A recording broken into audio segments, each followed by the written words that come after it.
जय भारत।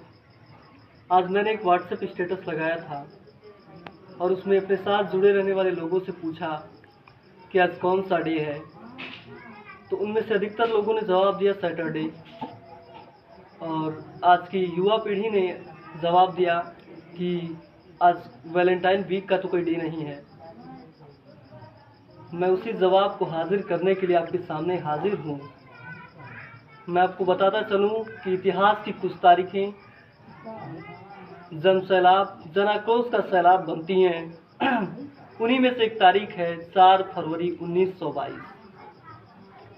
4 फरवरी 1922 की सुबह उत्तर प्रदेश के गोरखपुर जिले के चौरी चौरा ग्राम के लगभग 60 से 70 उसके आसपास के गांव के लोग 2 से 3 हज़ार की संख्या में इकट्ठा हुए और ब्रिटिश सत्ता के खिलाफ बिगुल फूंकने के लिए तैयार हुए।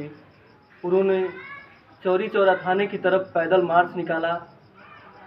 भीड़ से घबराए अंग्रेज और अंग्रेज़ों ने भीड़ पर गोलियां चलानी शुरू कर दी। फिर भी वीर देश प्रेमी निहत्थे भारतीय नहीं डरे और डटे रहे। जब अंग्रेज़ों की गोलियां खत्म हो गई तो भारतीयों का जोश और बढ़ने लगा। उन्होंने रेलवे लाइन के कंकड़ों से मारकर अंग्रेज़ों को घायल कर दिया और थाना भवन में छिपने को मजबूर कर दिया। जब अंग्रेज़ थाना भवन में छिप गए तो थाना भवन में आग लगा दी गई और इस तरह 23 सिपाही जलकर राख।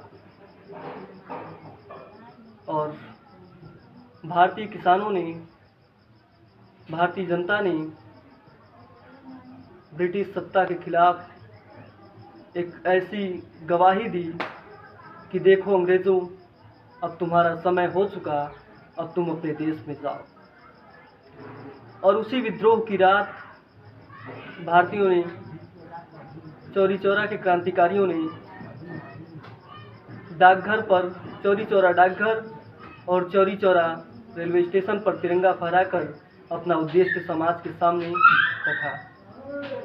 लेकिन उसके बाद चौरी चौरा के क्रांतिकारियों पर मुकदमा चलाया गया। 225 लोग अभियुक्त बनाए गए। कुछ लोगों की सज़ा माफ़ कर दी गई। फिर 179 लोग बचे, उनको फांसी की सज़ा सुनाई गई। लेकिन मालवीय जी के अथक प्रयास की वजह से उनमें से कुछ लोगों की सज़ा माफ़ कर दी गई। 19 को फांसी की सज़ा, 14 को आजीवन कारावास, 19 को 8 साल की सज़ा, 57 लोगों को 5 साल की सज़ा और 20 लोगों को 3-3 साल की सज़ा सुनाई गई। चौरी चौरा के आसपास के लोगों ने, गोरखपुर बास गाँव के लोगों ने देश के लिए इतना कुछ किया, मगर देश की युवा पीढ़ी आज उनके बारे में ज़्यादा कुछ नहीं जानती है। तो मेरी छात्रों और नौजवानों से अपील है कि चौरी चौरा क्रांति दिवस के बारे में, चौरी चौरा क्रांति के बारे में पढ़ें। इसके बारे में एक किताब सुभाष चंद्र कुशवाहा जी ने लिखी है। मैं उनका इस वीडियो के माध्यम से धन्यवाद करना चाहूँगा। और उस किताब में जो चौरी चौरा और स्वाधीनता संग्राम के नाम से है, उस किताब में उन्होंने चौरी चौरा के विभिन्न पहलुओं को बहुत अच्छे तरीके से रखा है। उसके बाद उस किताब को पढ़कर हम चौरी चौरा क्रांति को खूब अच्छे ढंग से जान सकते हैं। और चौरी चौरा स्मारक को बनवाने के लिए वर्तमान सरकार का और चौरी चौरा संघर्ष समिति का और पिछली सरकारों का भी जिन्होंने योगदान किया है उसमें चौरी चौरा स्मारक बनवाने में, उन सब का मैं धन्यवाद करना चाहूँगा। और अंत में एक बार फिर कहूँगा कि देश के छात्रों और नौजवानों, आप वैलेंटाइन वीक पर कम ध्यान दें और उन वीर बलिदानियों को पढ़ें, उनके बारे में जानें जिन्होंने अपने देश के लिए खुद को कुर्बान कर दिया।